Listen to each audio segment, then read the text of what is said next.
παίζω μπάσκετ από μικρό παιδί, από 6 χρονών. Και πριν από 9 μήνες είχαμε ένα φιλικό παιχνίδι όπου δέχτηκα μια γωνιά στο λαιμό.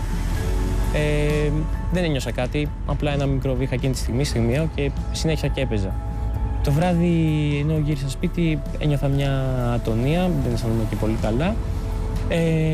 Και ενώ έπεσα για ύπνο, ξύπνησα γιατί είχα ένα εμετό και μετά με έφερθηκα στο νοσοκομείο για να δούμε τι ακριβώς γίνεται. Και τελικά ήρθε η διάγνωση στο ότι έχω υποστεί διαχωρισμό αρτηρίας. Η πρώτη γραμμή σε θεραπεία του αγκιακού εγκεφαλικού είναι η θρομβολιτική θεραπεία, κατά την οποία βάζουμε μια ουσία ενδοφλεβίως, η οποία διαλύει τους θρόμβους που έχουν σχηματιστεί στον εγκέφαλο και φράζουν το αγκείο. Το πρόβλημα με τη μέθοδο αυτή είναι ότι πρέπει να δοθεί το φάρμακο όσο πιο έγκαιρα γίνεται. Για την ακρίβεια, έχει θεραπευτικό παράθυρο 3 ωρών, κατά το οποίο πρέπει να δοθεί από την έναρξη των συμπτωμάτων του ασθενούς και όχι από την εισαγωγή του στο νοσοκομείο. Ενώ ήμουν μέσα στο νοσοκομείο και ενώ είχα καθυστερήσει, έπαθα κάποια πολλαπλά εγκεφαλικά. Ουσιαστικά ήταν η δυσκολότερη στιγμή της ιστορίας, γιατί έχασα τις αισθήσεις μου, δεν μπορούσα να περπατήσω, δεν μπορούσα να μιλήσω, να κουνήσω τα χέρια μου. Και τα πράγματα ήταν πάρα πολύ σοβαρά. Έτσι οι γιατροί έκριναν ότι το ιδανικό θα ήταν να προχωρήσουμε σε μια μηχανική θρομβεκτομή. Η μηχανική θρομβεκτομή αποτελεί την τελευταία λέξη στη θεραπεία των σοβαρών ισχαιμικών εγκεφαλικών επεισοδίων.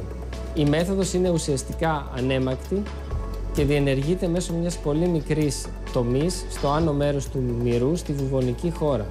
Μέσω αυτής της μικρής τομής προωθείται ένα μικρό καθετηράκι, δηλαδή ένα μικρό σωληνάκι, στο εγκεφαλικό αγκείο, το οποίο είναι φραγμένο.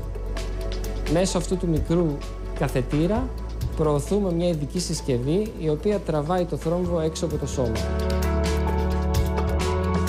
Μπορεί να εφαρμοστεί και μετά το πρώτο εξάωρο από την έναρξη των συμπτωμάτων, και έτσι μπορεί να ωφεληθούν ασθενείς οι οποίοι δεν μπορεί να δεχτούν την ενδοφλέβεια θρομβόληση.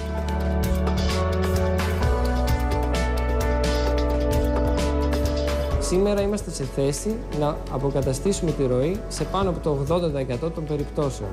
Αυτό το ποσοστό είναι πολύ μεγάλο. Φανταστείτε, πριν 6-7 χρόνια μπορούσαμε να το κάνουμε μόνο στο 30-40% των περιπτώσεων. Μου έσωσε τη ζωή σίγουρα και μάλιστα επανήλθα πολύ γρήγορα. Δηλαδή μέσα σε 2 με 3 μέρες ήμουν απολύτως καλά, απολύτως φυσιολογικός.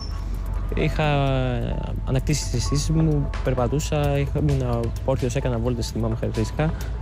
Μιλούσα, δεν είχα κανένα πρόβλημα απολύτως. Ακόμα και οι γιατροί είπαν δεν περιμέναν τόσο ταχεία ανάρρωση.